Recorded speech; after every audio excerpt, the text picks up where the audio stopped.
So, what's up mga sir? Nandito na naman ako ngayong gabi para turuan ko kayo kung paano ba gumawa ng YouTube thumbnail gamit ang inyong mobile phone. Kasi meron akong mga kakilala, mga nakakausap na mga nag-YouTube din na hindi sila ganong marunong mag-edit sa kanilang mobile phone. So ngayon, tuturuan ko kayo kung paano ba ang simpleng paggawa ng YouTube thumbnail gamit ang inyong mobile phone. So number 1 na kailangan natin is ito, isa sa mga favorite editing app ko sa cellphone is itong Logo Maker. Yan. Itong pinaka-favorite ko sa lahat ng mga video editing app sa mobile phone. Kasi napakadali siyang gamitin, para lang siyang photo stick. So, pwede kang mag-copy-paste. Pwede mo i-resize lahat dito sa Logo Maker. Then, kakailanganin din ninyo itong background eraser. So, napakaganda nito. Itong background eraser. Kasi, kunwari, meron kayong mga picture na na-download sa YouTube, sa Google, or meron kayong mga picture basta plain background, is pwede mong tanggalin or gawin mo siyang PNG gamit itong background eraser. So, bago ko mag-start mag-video, na-ready ko na lahat ng mga kailangan kong gamitin. So, nag-erase na ako ng background, gumawa na ako ng mga kailangan gamitin. So, tara! Umpisa na natin kung paano gumawa ng YouTube thumbnail. So, click na natin itong ating Logo Maker. So, nag-edit na ako kanina, pero back natin para makita nyo yung pinaka-umpisa. So, may mga commercial siya kasi free app lang siya. So, X muna natin lahat. So, let's start. So, upon opening the Logo Maker is i-click mo itong create. So, ito, close ad. So, close ad. Ngayon, upon opening yung Logo Maker, mapipili ka ng background. So, may mga default background siya dito. Pero dahil thumbnail ang gagamitin natin, pwede kang mag-select kahit anong gusto mo dyan. So, for example, gamit natin itong birthday. So, kahit anong piliin mo doon, tatakpan naman natin siya dito pagdating dito sa Logo Maker. So, click mo lang to mapapansin mo.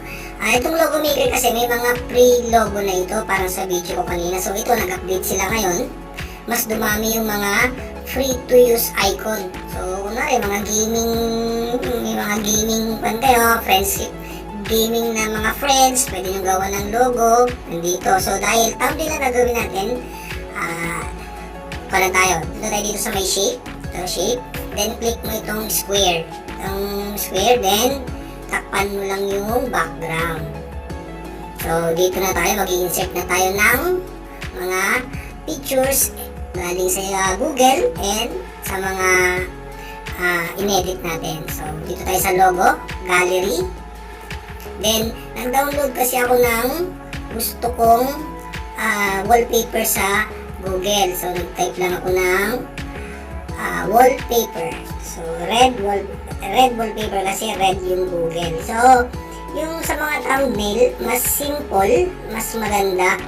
So kung kahit gusto nyo plain, pwede lang din. Pero dahil gusto ko ng konting may mga lines, ito yung pinili ko.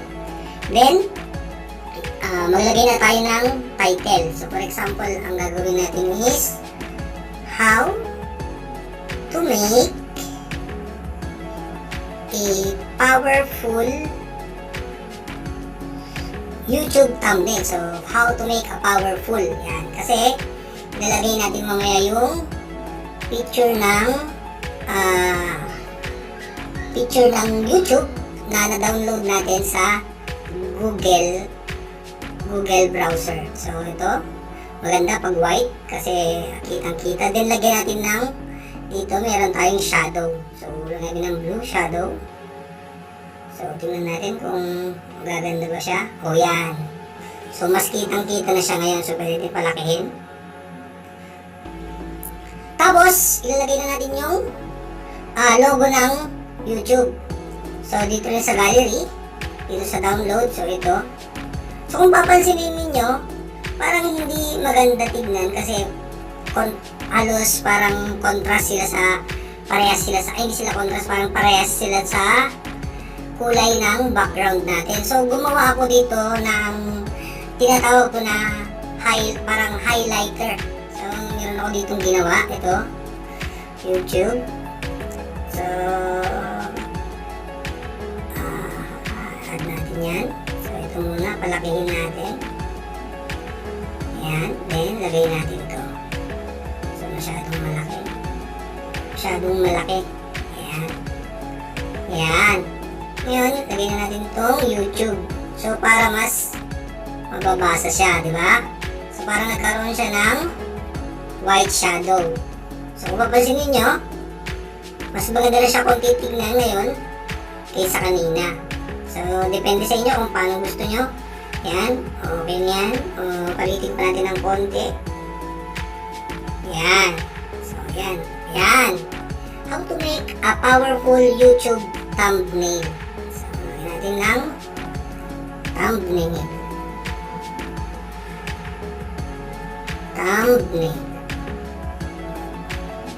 So, ayan, gawin din natin siyang white.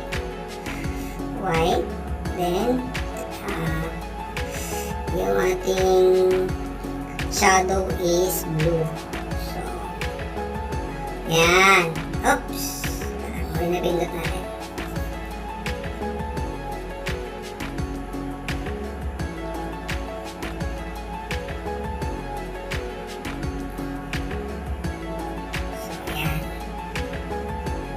So, yung mga iba kasi, nilalagay nila yung picture nila dito. Kunwari yung picture mo na pinakagwapong picture mo, lalagay mo dito sa may, right side.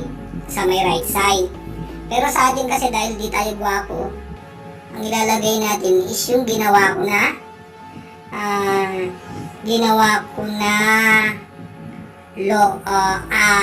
avatar. So, ginawa ko ng avatar. So, dito tayo. Ito, yung nilagay kong avatar. So, dahil nakita nyo, parang medyo, dahil siya, medyo hindi siya, magandang tingnan. Gumawa din ako sa kanya ng highlighter. So, ito, meron ako yung ginawa itong highlighter. Tulad dun sa may YouTube icon. YouTube na photo. Ayan. So, lagay mo lang siya. Kailangan take note na mas malaki yung highlighter kaysa yung picture para magmukha siya. Yan. Oh, di ba? Mas magandang tingnan. Ngayon, tapos na ito. Ready for save na ito. So, save na natin siya. Save. So, close. Yan. Ngayon, tuturuan ko kayo ngayon kung paano gumawa ng highlighter. So, paano ba gumawa ng highlighter? So, ito, number 1, click natin ulit para gagawa lang tayo ng panibago. Close, up, close. So, X na natin lahat yung mga yan kasi nai-save naman na natin yan. Nai-save natin yung ginawa natin kanina. So, para gumawa ng highlighter, dito, magagamit mo na yung background eraser. So, parang ito, white. So, kailangan natin ng white na highlighter. Kailangan gawin natin itong ibang kulay. So, kunwari green. Gusto mo ng green. Then, ilagay mo lang dito yung logo mo. Yung gusto mong lagyan ng highlighter. So, for example, ito. Then, punta ka dito sa may logo setting. Then, click mo lang yung gusto mong kulay. So, white. Yan. Then, save. So, upon saving, so, nag-save mo na siya. Pupunta ka ngayon dito sa background eraser. So, yan. Tapos, i-open mo lang yung gusto mong tanggalan ng background. So, parang ito. Ayan. Then, done. Tapos, itong auto. Para isang click lang. Pwedeng manual. Yung manual na ganyan. Pwede rin itong, mas maganda itong auto kasi background naman. So, isang click lang natin. Wala na siyang background. Then, para naman matanggal yung mga green dyan, yung green na kanya, select mo lang tong from 0, select mo dito sa my 4. Yan, para wala na din. Save. So, yan. Meron ka ng highlighter. So, ngayon, ready ka na para gumawa ng sarili mong YouTube thumbnail. So, yun lang. Thank you. Kung nagustuhan nyo at may natutunan kayo, please subscribe and hit the bell button. Thank you. God bless.